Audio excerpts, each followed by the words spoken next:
finish line. You can't get there from here. Strap on your pee bag. Wide Army. Running with scissors. HWYRT. HWYRT. How come you're not running right now? No, seriously, grab some headphones and go for a run while you listen. Come on, Bray.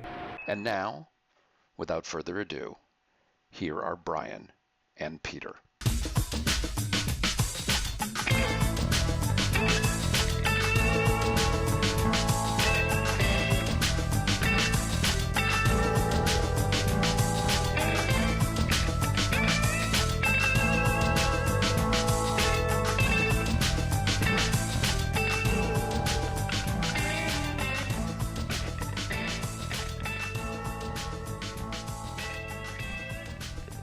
Peter, as we are sitting here staring at each other, holding microphones, Yes.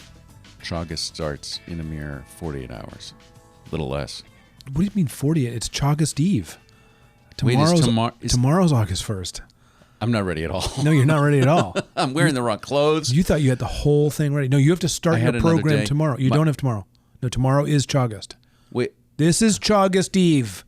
You should have everything ready. Is your house decorated? So tomorrow morning I have to open up all 4 promises I've made to myself, all 4 challenges. I'd look at them tonight. Because if you're like me, you got to build some time in your day. I haven't thought about any of this. They're still half written on a. It's great. I have mine in my wallet. Note. I have them in my wallet. I have them written down on a calendar. I'm ready to rock.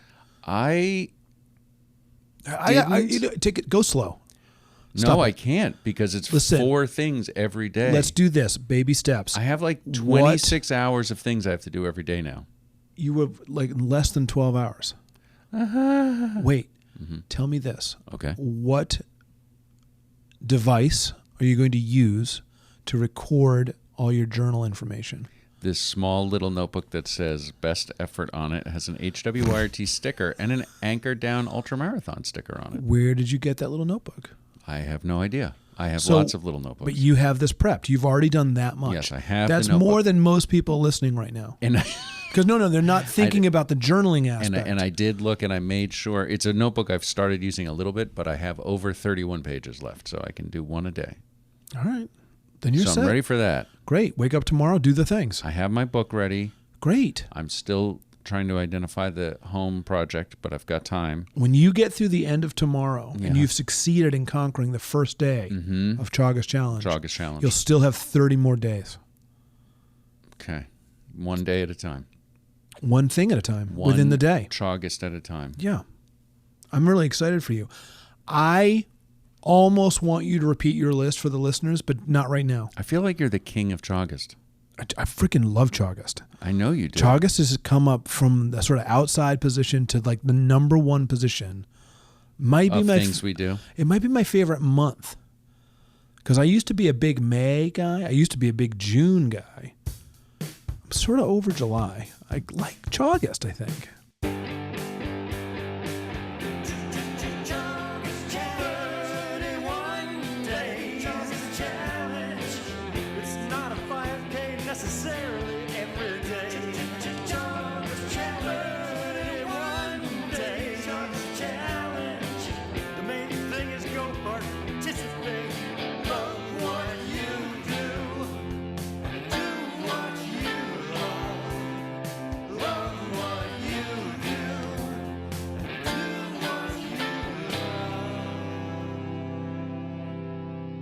We have to pause here because we just came off of the interwebs with an amazing interview with, you know him as Marathon George Woodward.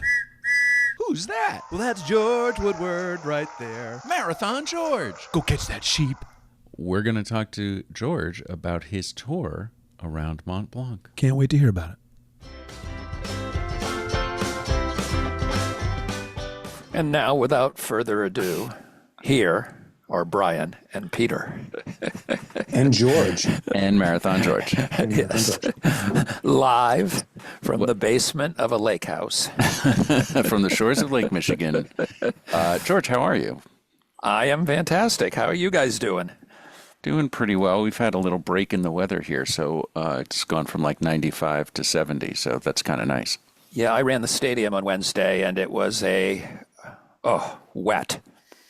Mm-hmm. Well, you did a lot of climbing in Europe recently, and that's what we were really interested in talking about. You did, by any definition of the words, iconic, and what else? I don't know. Come up with some superlatives.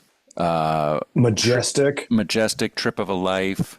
I already said iconic, fantastic, super, great. Bucket list trip to hike around Mont Blanc in multiple countries. And that's all I'm going to say, because I want to hear about the origins of this trip and what it really was like, because it really looked, and we have talked about it, off mic.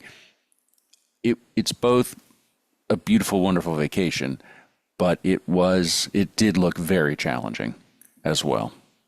So thanks for asking. The trip was amazing, fantastic, one of the greatest things I've ever done in my life.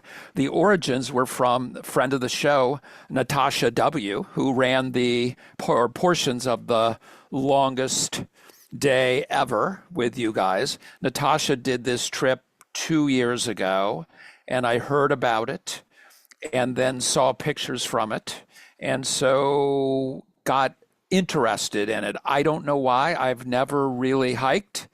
I certainly have never hiked for days on end. What made me think I should go do this? Probably about the same thing that made me think we should go rim to rim in the Grand Canyon. So Natasha very nicely gave me a whole bunch of information and a couple of outfitters that specialize in this, and I went off and made arrangements to do this trip. They have several options. I chose the 7-day, 6-night hike because I figured that was the longest I could do, and worked with this team to figure out the logistics of the mountain hotels and how to get from here to there and food and all that kind of thing. So that's what all got started thanks to Natasha. People ask me if it was hard. It's interesting. It took effort. It was difficult, but there was never a time where I thought, I can't do this. There was never a morning when I woke up and thought, I don't want to go hiking. There were hard ascents and hard descents, but it was for me very manageable. And something unlike, I'm really glad we did the Grand Canyon, but I'd never do it again. I'm really glad that I did that rafting trip, but I wouldn't do it again. But if you called me tomorrow and said, you want to go do the Tour de Mont Blanc, I would say, sign me up. I'll go again in an instant. So it was really, really fantastic. The outfitter was great. All the information they gave me about navigation and the hotels that they arranged for us to stay in and the breakfast, lunch, and dinners and all those things went really well. Yeah, so it's interesting. When we did the Grand Canyon, we talked a lot about the effort that was undertaken and the length of time and all of that kind of stuff. And so it sounds like it was more about the experience. And we talked less about the experience in the Grand Canyon, sort of what we saw, although we did get around to that.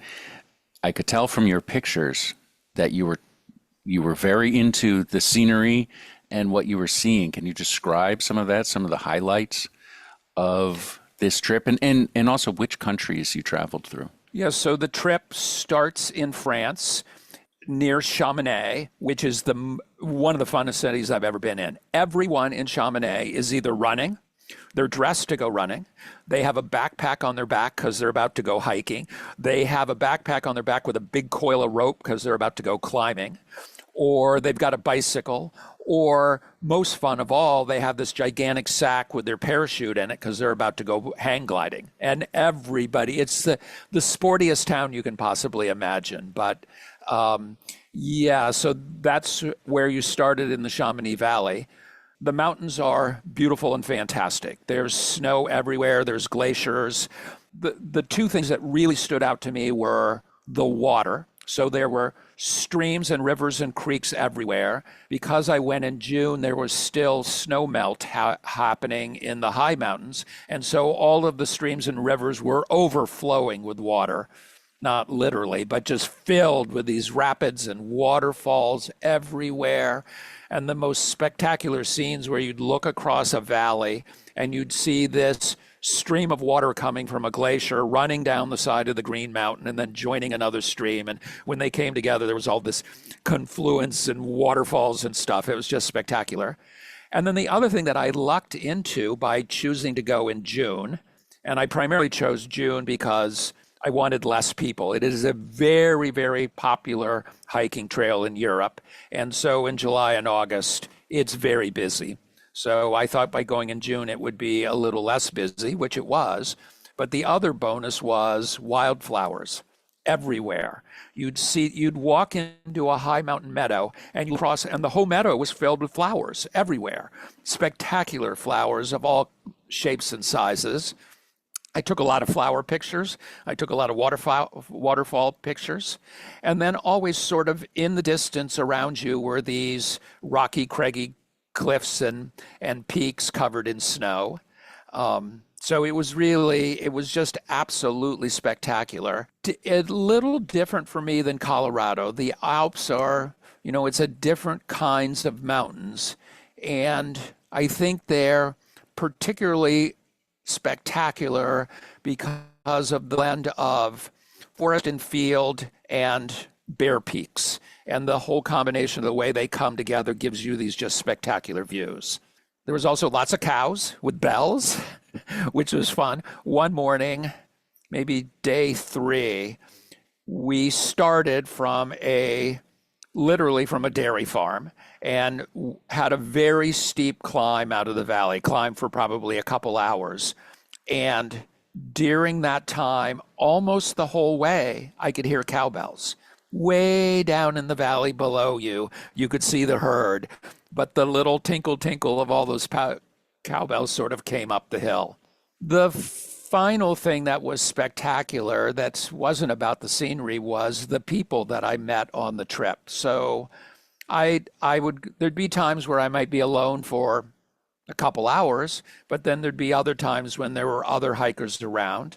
And at different points during the 7 days, I hiked with other groups. So I met interesting people from around the world. You'd hike with them for a while, you'd chat for a while, and then for whatever reason, you'd get separated. Somebody stopped for lunch, or somebody stopped for water, or somebody was faster, whatever it is.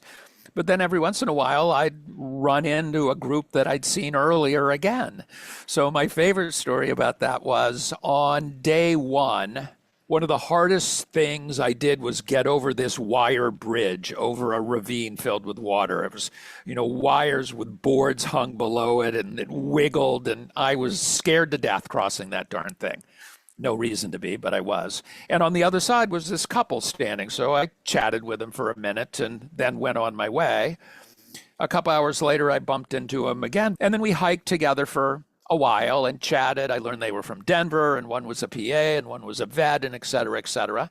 And then at some point, I wasn't with them anymore and didn't see them again until on day 3, when I came up to a top of a col where you crossed from France into Italy. They were sitting on the top, and as I walked up the hill, they went, "Hey, Boston George." So it was really fun. I think I skipped the part of your question. I started in France, hiked 2 days in France, then into Italy, a day in Italy, then a couple days in Switzerland, and then back into France. Somebody asked me if there was passport control. No. Oh, that's interesting. Well, yeah, in the EU. Yeah. I have one more question. Then I know Peter has a very, very, very something that's very dear to his heart he wants to ask. But just in terms of like the route, are you walking around the base of Mont Blanc, or like what are you actually, what does the route look like? Are you sort of zigzagging back and forth?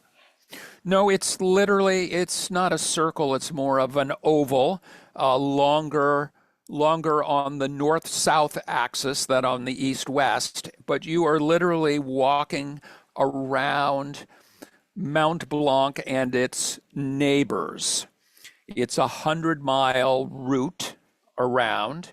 It's been a classic route for many years. The route has some variation to it, depending on what you want to see, and has changed a little bit over the years. Every August, there is something called the UTMB, which is an ultra marathon race around the mountain that the fastest male finishes in something. So they're running 100 miles and the fastest male finishes in like 20 hours or something ridiculous. So to officially finish the UTMB, a runner has to complete it in less than 50 hours, and it's just hard to imagine how anybody does it. So anyway, it is a fairly established route you're going around, and I did 80 of the 100 miles. So there were two occasions where either in one case to start my day, and in one case to end my day, I rode on a bus to cut out those 20 miles. All right, I have several questions. One that is super close to my heart, but before I get to that one, Boston George, if I could ask you, what is the most amount of distance you traversed yourself in any one day? I think my biggest day was 13 miles. And do you have a handle on the elevation change for that day? Yes, I do. That day was 13.4 miles with 4,500 feet of ascension and 5,200 feet of descending. Wow. And was that pretty close to typical, or was that a very large day for you? I would say, let's see. So I did 80 miles. I averaged a little more than 10 miles a day. And, a typical day was around 3,000 feet up and 3,000 feet down, something in that range. And most days you'd start a little flat, then do a big climb, and then maybe stay up high for a little while, and then a long descent to the end of your day. Okay, so that's excellent. The thing I really wanted to ask is, how good was the food? How much food did you eat? How much food did you have to have with you versus, I'm going to stop at this chateau and have an amazing thing to eat? So the food overall was all very good. My arrangements were everywhere I stayed included breakfast and dinner. And in some cases, that meant family style, where you sat around a table with a bunch of other hikers and had dinner together, which was fantastic. And in a couple cases, you ate in what felt more like a restaurant, but was mainly filled with other hikers. And the food ranged from quite good to, in one case, it was spectacular. I ate everything in sight every day. I worked at trying to eat. I lost 10 pounds while I was in Europe, so I didn't do as good a job as I should. For lunches, there were one of two options. You could, at your lodging, ask for a packed lunch, and they would prepare it for you, and then you would take it along, and I did that several days. And then there were also mountain refuges, is what they called them, and they were basically small restaurants or supply stores where you could get water and use the bathroom and buy your lunch if you want. And I took advantage of that twice. Once in Switzerland, where I got this fabulous cheese fondue sandwich thing for lunch. And then once back in France on a day that was the coldest day of the trip. And I had a difficult section where I was sort of tired and cold, and got to the refuge, and I saw a bowl of soup go across the platform, and I thought, that's just what I need. And so I got this bowl of soup that came with a pile of cheese and a pile of croutons to put in it, and it was the greatest bowl of soup I've ever had in my life. Well, I wanted to ask, because you just hit on it a little bit, did you have days where, whether you didn't sleep well the night before or the previous day was a especially hard effort, did you have any mornings where you woke up and you just said, I don't have it today? to do what I think I want to do? Or was every day a recharge day? Meaning, were you fully recharged? I was fully recharged. I never had a day where I thought that was too hard. I never finished a day thinking I was exhausted or beat up, and I slept extraordinarily well. When I tell you, I would have dinner and I might hang around for a few minutes afterwards or go out, if it was an interesting little village, go out and look around a little. But then I was in bed at 8 o'clock, 9 o'clock at the latest. And when my head hit the pillow, I fell asleep and I didn't wake up until my alarm went off the next morning. And I guess the only other thing I have for you, George, is you would say you would do this trip anytime. And I think I might want to take you up on that in the future. And I can definitely get you fat on the trip, I promise. But the question I have is, would you go the exact same time of year, or would you switch it up for a different season? Knowing what I know today, I would go back in exactly the same time, or maybe even a week earlier. I think it's the best time of year from everything I've learned because of what I said earlier. The snow's still melting, so there's lots of water, and the wildflowers are incredible. And although you see lots of other people, I would never call it crowded or too busy. And you had spectacular weather the whole time, right? Mostly. I had 2 days I got rained on a little bit. The day that I crossed over into Italy, as I went over the col, changing countries, the sky got really black and the wind started to blow really hard. And I thought, I need to get off the top of this mountain, and started down. And I hadn't gone very far down where gigantic thunder booms in the valley. There was a big thunderstorm. It felt like it was rolling right down the valley. And it rained on me for a little while, but never very hard. And then on my very last day, I got rained on a couple times. But again, never in a downpour and never really bothersome. So overall, I would call the weather, for the most part, spectacular. That's terrific. Bryan? I'm just in complete envy of your trip, George, and I think I will follow your lead at some point and do it. It just really sounds so fantastic. And the fact that you're so enthusiastic about potentially doing it again, because I don't think either of us would want to go do the training and go do rim to rim again. Not anytime soon, that's for sure. And I can say I don't even want to just do it the first time. Right.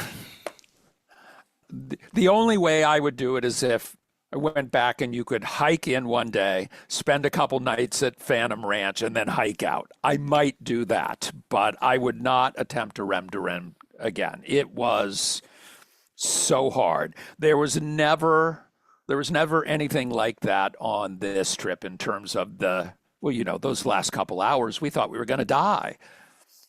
Or maybe I wished I was dead. That's well, and I'm when I think back, I'm not sure I didn't actually, and was somehow resuscitated. I will. I'm sort of like you guys when you started this show. You started this here little podcast because you'd run Boston and you like talking about it. So there are people around me who wish I would figure out somebody else to talk to about this trip, because I do like to talk about it. And I will say to anybody, if you ever get the chance, go do it. Now, just a couple notes about it wasn't that expensive. Like the 7 days of hiking with room and board, I took the easy way and paid a company that moved a bag for me each night from one hotel to another. So all I had to have was a day pack. And I spent less than $2,000 for the 7 days. That's incredible. Yeah. That is incredible. Wow. Yeah. So wait, how many other people were sleeping in the room with you? Well, I paid a little extra so that I had my own room every night. Now, there were everywhere I stayed, or many of the real mountain hotels I stayed in also had dormitories, so you could spend a little less money and stay in a dormitory. I don't really share rooms with anyone except Brian Gould when I'm doing the rim to rim, and so I opted to spend a little extra money to get a room each night. Okay, that I didn't realize that because at that price point, you said I just assumed you had to share rooms. No, that's incredible. Now, Yeah, I that's did really have good. to. I did have to go down the hall to go to the bathroom or take a shower, and and I did eat group dinners, and so there were some things about it that if I were doing regular vacation, I wouldn't do it quite that way. But it was perfect for what I wanted. The mountain hotels were fantastic, and being in a place where everybody was hiking made it even more fun. Yeah, was that a big part of it? Was sort of camaraderie and talking with other people at the end of the day about what you had seen? Yes, and talking from people, Americans, Aussies, New Zealanders, French, Italian, Spanish, you name it, they were on the trail somewhere. Well, fantastic. George, thank you. And now that you're on another vacation, you should go have fun. I'm going to, and I'll be home Saturday, so yep. George, before we let you go, and we are letting you go right now, we don't want to keep you from your vacation, but we're recording this on Chaugust Eve. This is July 31st. So I know that one of my things is I'm going to run with you somewhere in probably toward the tail end of August. But do you want to share with the listeners anything on your list of Chaugust challenges? Sure, I'll give you my 4. I'm just looking for the list here. Here we go. Yeah, so my PT doctor of many years, Dr. Ryan, has given me a pre-run program that I'm supposed to do before I go running. And I do frequently, but in Chaugust, I'm going to do Dr. Ryan's program every single day. Number 2, I'm going to run 170 miles in the month of August. Number 3, I'm going to race a mile in August. And number 4, the hardest of all, I will not anger honk my horn for an entire month. Now that's you mean when you're running or when you're driving? When I'm driving. I cannot honk my horn except to prevent an accident. But I frequently honk at people who are driving inappropriately or have done something stupid or have irritated me in some way. And, so I probably honk the horn 100 times a day. In Chaugust, I am not going to honk my horn. Well, I'll tell you, I love that. And I'll tell you what, when you come running with me, I will bring you a horn. And while we're running, you can honk as much as you want. Yeah. We'll see how I do on that one. That is by far the hardest of my 4 challenges. What about, challenges 2 and 3, do they go directly against doctor's orders number 1 or no? No, as long as I do my my pre-run program before I run, then I've met number 1. And so for number 2 and 3, I will do my pre-run program before I do those. But 170 miles is okay in regards to PT. Oh, yeah. Okay. Yeah. That's exciting. Yeah. Well, I think we're all looking forward to this year's Chaugust Challenge. Good luck on your list. Thank you. Beep, beep. We'll see you. Oh, my God. We'll see you soon, George. Have a fun vacation. Okay, thanks. Thanks for your time, guys. See you later. Thank you. George, take care. Bye-bye. Bye. Wow, that was exciting, and I love that he's taking Chaugust so seriously. I can't Very seriously. wait to run with him toward the end of the month. I love that he identified a behavior he has and that he's either willing or has been prodded to change, and he's actually going to do it. Yeah, do you think that's like family members being like, you got to stop with the honking? Yeah, there's going to be a road rage incident at some point. You just got to not do it. Yeah. I try not to use my horn a lot. Me neither. But I do use it if someone's drifting into my lane, I let them know. Well, that is preventing an accident. Yep. If someone cuts me off. But that's preventing an accident. If I need to cut across 3 lanes of highway to get to the exit I'm missing, I will lay it on to alert everybody I'm coming through. one that might not be That totally one, effective. I think I have to look at that one. And B, that's kind of dangerous behavior. It is. Yeah. So maybe I shouldn't do that. But that's not my Chaugust challenge. That's George's. Good luck. Yeah, no, if I see somebody talking on a cell phone, So what? I just pull up next to them and lay on the horn for like 5 Do minutes. you? And just like stare at them? No, but that would be funny, wouldn't it? Not if they are packing. 2 phones? The heat. Okay, let's move on to Please. Voice Memo. Voice Memo! Wait, are you saying because we put the call out last week to get some voice memos for this show, that we actually got some voice memos for this show? Yeah, we have. I'm going to play to you now. I'm going to play you now 4 voice memos. Are we going to talk about them in between? Of course we are. Okay, voice memo number 1. Who from? Listener Evan. Listener Evan, let's go. Good morning, Bryan and Peter. This is Evan from just outside of the Fresh Pond Reservoir. Guys, this is the 3rd voice memo that I am recording for you. I haven't heard any of them on the podcast. In fairness, this is the first one I've actually sent to you. I am in my 5th week now of a return to run program after 3-4 months of not being able to run after having stress fractured my femur, had a labral tear, and a bunch of stress injuries to my knees. That was then followed by a lingering case of pneumonia and now shingles. So it's been a wonderful 2025, but here I am back out. And one of the things I wanted to say is one of the things that I love the most about your podcast is how honest you are about how difficult it can be to get back to running after an injury and how you have to do the things that you're supposed to do to actually get there. So I'm trying to follow your lead, and after having been yelled at by the wonderful Emily Saul when I started too quickly, I am back out here and doing the things that I'm supposed to be doing, and I hope you're all having a great day. Evan, I want to apologize for not playing your 2 previous voicemails that you never sent us. That's on us, and we'll try to do better. Kudos for all your positivity.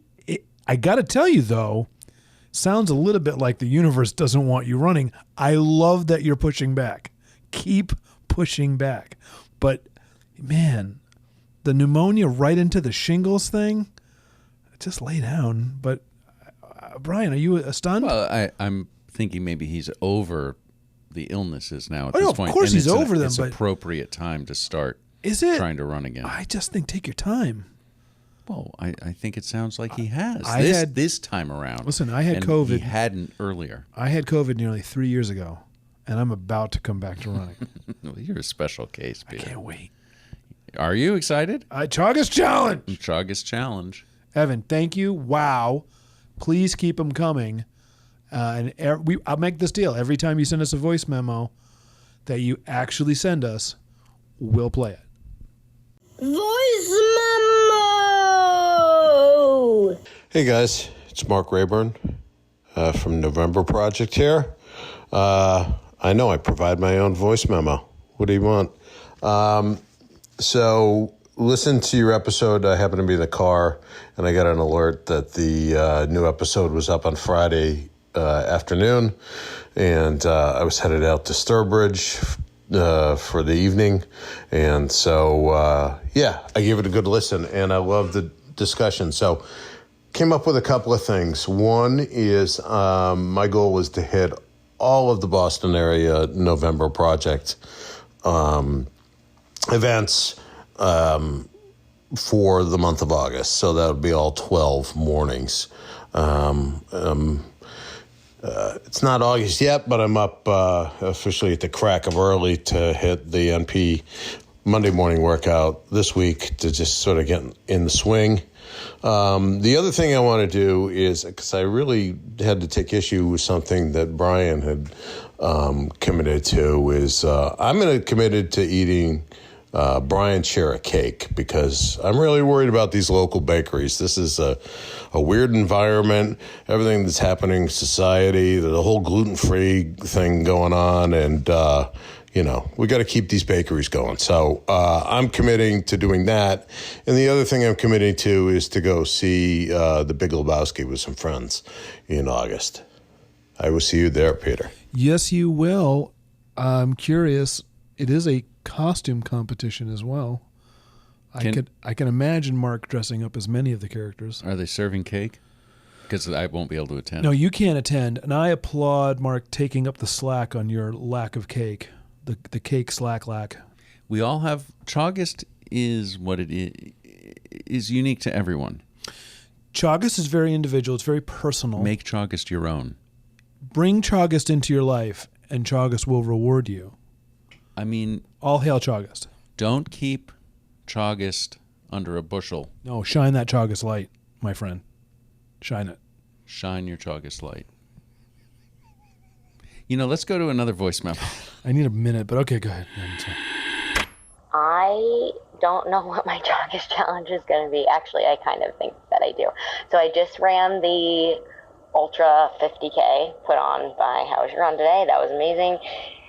And so now this current coming August, I am coming out of recovery mode and building back up to 50 miles a week. So that's my first goal, is to take recovery seriously and my plan for building back up seriously. Let's see what else. I have 6 kids, so my life is really crazy, and I homeschool them. And we are starting back the first week of August. So my second challenge would be that I need to make sure I get my kids up by 7:30 every day. So that means I have to be home from my runs by 7 every day. So that means I have to get up at around 4:15 or 4:30 every morning, so I can get a good run in and or workout in the basement. And then lastly, we are getting a shed built and delivered, and my third goal is to paint the shed. But I'm not going to use paint. I'm going to stain it, because I'm worried that it's going to chip in a couple years. So those are my goals for the Chaugust Challenge, and I will be writing everything down. And I'm also going to include a photo of my home gym, because I don't know if you guys are still taking home gym photos, but hey, why not? It's a little something my husband and I threw together in the basement. All right, I will leave another memo another day, and love to you all from Maine. Bye. Come on, break. Okay, so listener Mary from Maine. Yeah. That's intense. I think maybe the Chaugust Challenge is homeschooling 6 children for the month of August. I don't know why you're coming up with things. There doesn't need to be. You have plenty. And also, that's going to be a lot of running around. I love that they're getting a shed. Yeah. Just to keep up with whatever you're doing, Brian, in terms of painting. Well, I'm 12 years no painting. I think they're not rolling like that. They're going to stain that. I think Mary's going to have it done. Yeah. In like 2 weeks. And we are looking at a picture of the home gym. The home gym looks good. Yes, it does. I mean, what do you charge a month?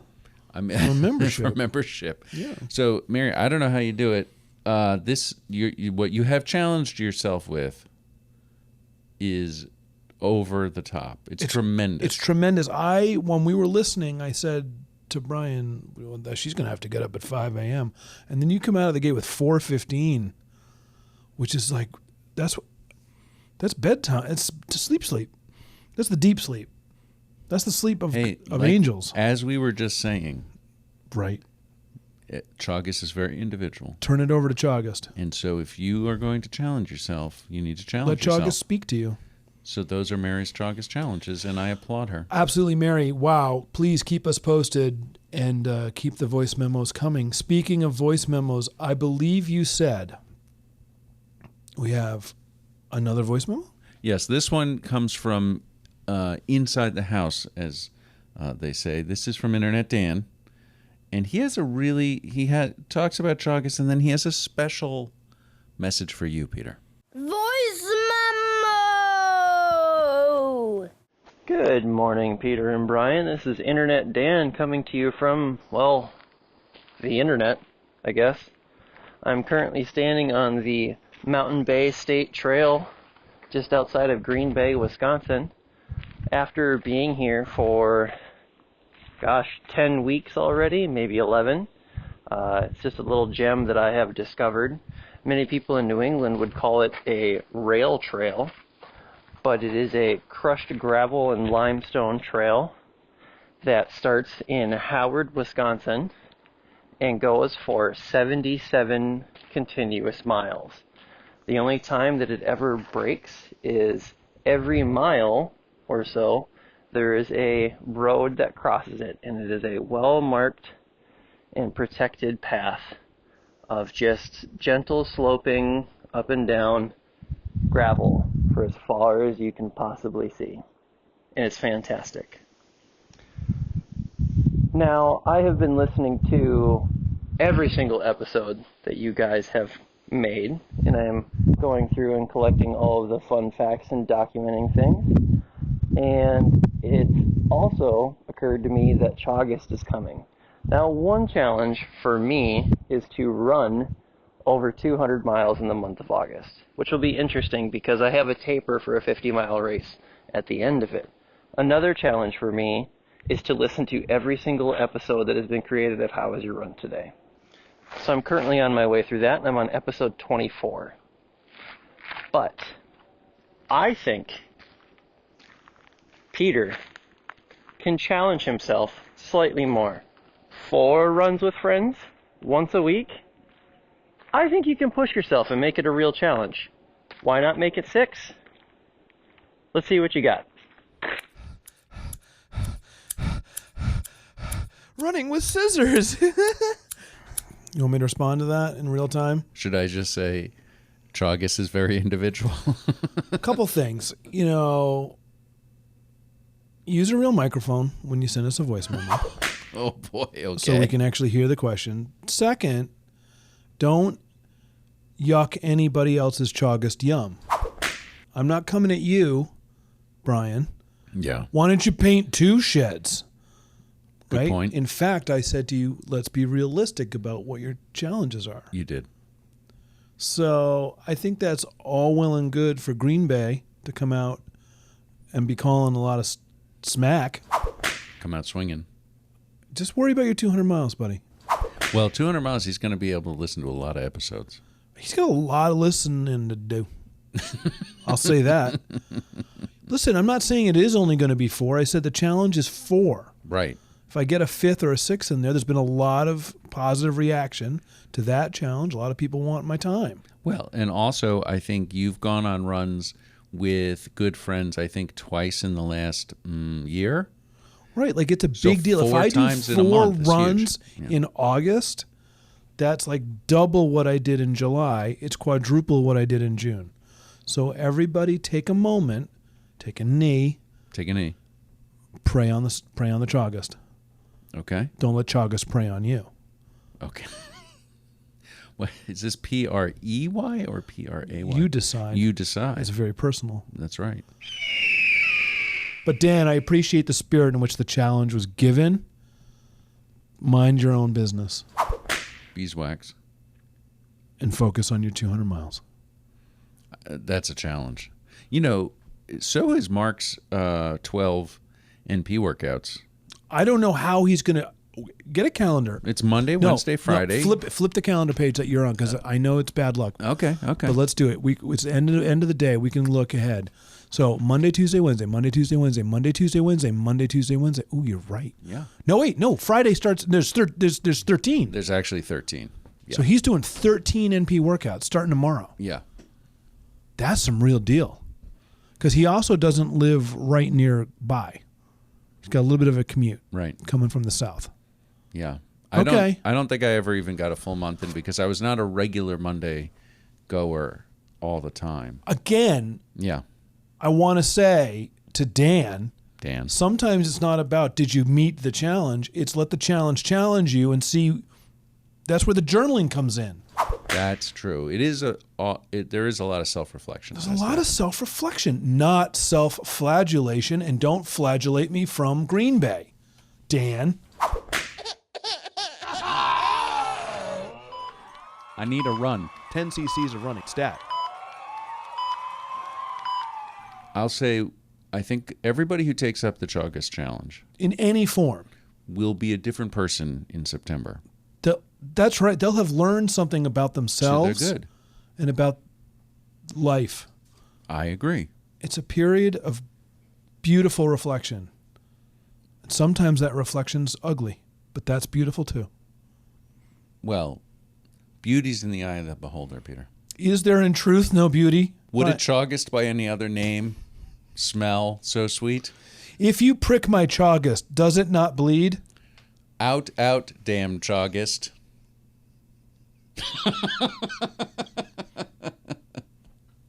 Alas, poor Chaugust. I knew him, Brian. The ghost of Chaugust will not down. You will be visited this Chaugust by 3 ghosts. The ghost of Chaugust past? Don't let the ghost of Chaugust past haunt you. Only deal with Chaugust present. And don't even think about Chaugust future. No, don't even think about Chaugust future in the sense of like the 2nd of Chaugust. No. Deal with the 1st of Chaugust. Day 1. Deal with the 2nd of Chaugust when it's the 2nd of Chaugust. I'm agreeing with you. I am also agreeing with you and me. I'm just reviewing my list of the 4 things I've said. Do you want to read them aloud? I'll do it because I think it's important. 1-to-1. My first one. It's not a hard one, really, except it is. No alcohol. Mine is 1 hour per day of dedicated bodily exercise. So that's interesting. Let's just do this. Mine is about mindfulness and not doing something. Yours is about mindfulness and doing something. Yeah, but we flip-flop on the next one. I am going to have no less than, Dan, 4 runs with friends. Specifically with like somebody one-on-one, person, a person, running, talking, being.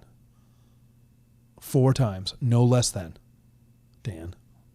And to use a little shorthand, my second one is essentially mindful eating. Okay, so to look at that again, I'm on purpose getting together with somebody because there's accountability, but it's also a social interaction which I've been missing while doing an athletic experience. You are staying in that mindful spirit about, it's not about eliminating things or adding things. Well, it could be. Well, it could be both those things, but it's about acknowledge this brownie is going in my mouth. Right. Or not going in my mouth, this piece of wheat, all natural bread. What are you going to have? Fig bar. Leek? Are you going to have like a raw leek? Mostly it's going to be leeks. Well, that's what I thought. It's the new leek diet. Everybody's doing it. My third item is for myself, a dedicated 3.3 mile event. Run or walk every single day. That's going to get me over my 100 miles for the month. Now that is very much like my first one. That is an activity. It's activity focused. Specific. It's going to take real time management. Your 3? Number 3? I'm reading a book. Yeah, you are. You better love it too. I hope you love every friggin' word. I will. I love it. Can you imagine if you get like a chapter and it sucks and you're like, I'm stuck with this book? It's fine. You could call an audible, and I don't mean an audiobook. I mean, you could make a decision at the last minute and pick another book. I have 2 that are ready to go. Whoa. Are you internet danning this and adding to your challenge? No, I'm just in case that happens. Okay, so you are hoping for the best, but planning for the worst book. That's what Chaugust is a little bit about to me. Number 4. Yeah. And this one's hard for me. This is up there with George's No More Rage Honking. because it's the same impulse. Pete Villa, close the laptop and don't be buying anything online. No more shopping. Don't even look at it. No eBay app on your phone? You can't even talk about it. It's so hard. I had to let go of so many auctions that were going to end after the first. Just pull that app into the trash. Nope, letting it go. See you in September. And maybe by then the curse is lifted. Okay. Maybe. What's your number 4? Home chore, probably the shed. Right.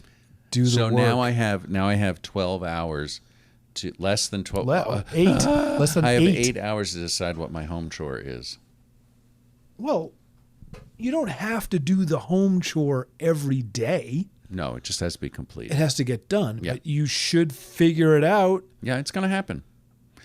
Hold on. I have to read my book. I have to go do an hour-long run. And I have to. Mindful and eating. I'm gonna be so lightheaded because I can't decide whether or not I can eat anything or not. No, but only the okay. chore is going to be really difficult to do. No, you should map that out because 3 of those things do require every single day keeping them top of mind. Mm-hmm. One of them in particular is a time suck. You got to make sure you have that room. Yeah. And yeah, you don't want to save the chore for the last day. No. Because it sounds like the chore you're picking for yourself, not unlike Mary. It's a little involved. Well, Mary has to build the shed first. No, it's getting delivered. They're having it built for them. They're coming. Okay. I love that. Yeah. Here's what's going to mess up Mary. Mary, I hope you agree with this. If they're late getting you that shed, oof, like that doesn't come to the 20th. Oof. What do the kids do while you're painting the shed? That's what I want to know. They're at school. No, well, they're wait not. a minute. Homeschool. Yeah, they're in the kitchen. I don't know how this works. I mean, recess. Let's all paint the shed. Hey, now extra credit. It is ripe for new ideas. This is part of the Chaugust Challenge. This is Chaugust Challenge. This do is you the Mark heart of it. Twain this thing? I would Mark Twain the crap out of it. Boy, painting this fence is fun. This is the best job. No. This isn't for you guys. Sorry. No, I'm having too much fun. Well, all right. If you want to help. I don't want to give you this stain brush, but you've asked for it, so I'm going to give it Wow, to you. you're really good at that. My goodness, you're the Wow. best. Should shed we stainer have I've a ever competition to see which one of you, because there's like 90 kids, how Yeah. many? 16 kids? Mhm. 6 kids. Mm-hmm. Which one of you does the best job? Let's have a competition. And go. 6 paintbrushes make for light work. I mean, there might be an infant in there. We don't know. Let's not put too much on the Yeah, I young don't kid. know. I mean, the youngest one already has it hard. 6 kids. Is best to be the first one, the last one, or just stuck in the middle? Well, there you don't somewhere? get to choose. Right, you don't. Much like Chaugust Challenge, it chooses you. Yeah, much like height and hair patterns. You don't get to choose where in the order you are. I have a whole thing going on with my hair patterns. What's that about? I don't want to talk about it right now. I need to think about it some more, and I'm going to use part of Chaugust Challenge to reflect. Is it your September challenge? This, maybe. Maybe. I don't know where I'm going with the beard right now. Yeah. For those who can't see us, because we're not, the live cameras for the YouTube feed aren't up and running yet. Hey, if you haven't already, please subscribe to our YouTube channel. How was your run today? At YouTube something. As you can see, I'm rocking very short sideburns and a full, what we call a goatee. I think. Goatee and mustache. But this is just the summer look. Yeah. I think I'm going full beard, mostly because I hate shaving so much. Trendsetter. Your thoughts? Well, what do you mean? I thought, yeah, you got to change it up. I mean, I did change the it summer up. look. I did. Hey, do you see what's happening on my face? You have what I like to call the Fred Flintstone right now. Yeah, it's like the 5 Clearly, o'clock shadow. the intention is there. Right. Is that, I'm going to ask a question now about what I'm seeing in front of me. Is that au naturel with no sculpting, or have you sculpted it? Sculpting? Meaning, have you trimmed? It's barely stubble. Have you trimmed the top part up in your cheeks toward your eyeballs? No, I shave my neck. That's how you know that I'm serious about it. If I get around to shaving the neck, then it's like, oh, I'm growing it out. So what happened was around March, usually, Yeah. I get completely fed up with my beard. Sure. And I shave it off. And then around now, it just happens to coincide with Chaugust. And are you going to grow it all the way to St. Croix? As you know, I'm going on vacation for a week, and I don't want to think about shaving, so start now. I started a week ahead of time. Start it now. There we are. And you're going to just let it grow. Be beard now. Be beard now, because winter is coming, as we know. Winter is coming. And then you'll shave it at St. Croix in January. No, I don't know when I'll shave it again. Because you are going to St. Croix. Did I hear that right? I mean, I'd like to. Uh-huh. We'll see how Chaugust goes. I don't know, Internet Dan. We'll are see how you going to St. Croix? Yeah. Wow. Yeah. And see, he's poked the bear. On the eve of Chaugust, he comes at me with some crap from Green Bay. He's not here in the trenches, baby. He's not in here getting it done. He's going to have a lot of reflecting to do. 200 miles in a month. Well, he's got a lot of HWYRT to listen to. They've all been renumbered, by the way. What are you saying? What? I'm saying that since we came back, we didn't do episode numbers per se. Right. We were like, how do we make this so easy? Just record shows, put them up. Record shows. Don't even think about it. Yeah. And then that was misguided. It was a little sloppy and haphazard. Then you have someone like a professional like David Macklem come at us and say, guys, just actually number it. It's important. Don't be baby men. And then Dan, to his credit, Internet Dan was also like, guys, numbering's better. So yeah, I hear it. We did it. So I've gone back, and you may see that we promoted last week's show as 293. That it's not. It's actually 294. This one right now is 295. Wait a minute. We're almost at the 300th I don't even want to get into it yet. How was your run today? I don't even want to get into it yet. And one of our Chaugust items isn't to challenge us to make the greatest 300th episode ever of any podcast? Because it's a September situation. The way it's going to line up is that's going to be a September situation. Because there's 4 weeks in Chaugust. Yeah. All right? I don't know if we're recording every week in Chaugust. I don't know either, but we know this is coming out just at the start of Chaugust. Correct. Then there's end of Chaugust week 1, then 2, then 3, then 4. That's 4.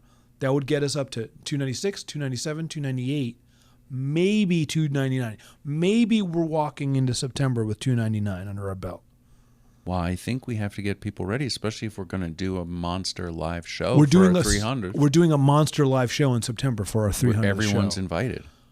It's going to be insane. Venue to be decided. I am so psyched because there has been so much planning around this event that we just thought about. I can't believe Dave has been working as hard as he has been on planning our live show and relaunching our entire web brand. All from Japan. And also silently working on the novel. His novel, which is part of his challenge. But also jackhammerjohnson.com. That's jackhammerjohnson.com, a real site that we own that you can go to right now. And it's just a splash page, but just you wait. I can't wait to see the content on jackhammerjohnson.com. I can't wait for people to click through to jackhammerjohnson.com. Live show, 300th episode. Good luck to you all. I'm excited to be there. I'm so excited because I know Chaugust is going to kill me, and I won't have to worry about any of this. It's just going to be you celebrating the life and times of me as part of the 300th live episode. And I don't have to do any of the writing or any of it. Well, you know who will also be there then? No, I don't know. He was born in Australia, but he lost the accent. No. Lance Mallory. He grew up in Australia, but he lost the accent. I just ran a 10K. Lance Mallory. That's true. I guess if I die, my sacrifice could bring him back to life. That's usually how it works. That's what it says in the books. I mean, in most made-for-TV movies, that's what happens. Mm-hmm. That is what happens. So maybe that will happen. But let's not get ahead of ourselves, because part of the Chaugust Challenge is stay in the Chaugust. Be here Chaugust. Beard here now. One Chaugust at a time. Every morning of Chaugust, wake up. If you're married, this is happening at 4:15 in the morning. But for the rest of us, we're waking up, we're saying, yes, it's another day in Chaugust, another opportunity for me to go through my Chaugust Challenges and see what the day brings. What I like about it is you end the day, you reflect on the Chaugust behind you. Mm-hmm. And part of being in the Chaugust now is to write that down, how the day went for you. And then you put that away, you go to sleep. You get deep, deep sleep because the Chaugust takes a lot from you, but gives you a lot. And then you wake up, and as you say, another day to meet the Chaugust. Sounds a lot like George's hike around Mont Blanc. Sounded so good. George, thank you so much for being on the show today. Well, Bryan, it sounds like you don't have any time left because you have no idea how to handle your home tasks. No, and I have to have my Chaugust items notarized and printed up in a public newspaper. That's correct. The notice has to go out. So I'm off to do that right now. Great. Internet Dan, thanks a lot for pushing my buttons. Dave, Somebody's got to do it. Dave, good luck with the novel. And we'll see you mid-Chaugust. Somehow we're going to just keep this going. Happy Chaugust, everybody. Remember to tip the Chaugust fairy. What would you put under the pillow for the Chaugust fairy? Like tears? Well, I was thinking like maybe a dirty run sock. Like, just to prove that you put your Chaugust diary under there. Oh, the Chaugust diary could just live under there. Mm-hmm. And then anyone else who lives in your house could come read it. Yeah. That's kind of nice. Mm-hmm. Did you buy your Chaugust tree this year or did you grow one? No, we're using a bush from the yard. And our Chaugust candles are ready to go. I love the Chaugust candles. Also, the Chaugust candies, they don't... One for every day? Yeah, they're not high-grade chocolate. They're the Chaugust chocolate. No, but because the wrapping is so colorful, it's fun. It is fun. It's really fun. I used to think it was just for the kids. No, it's for us. It's really for us. It's for us. Chaugust Challenge!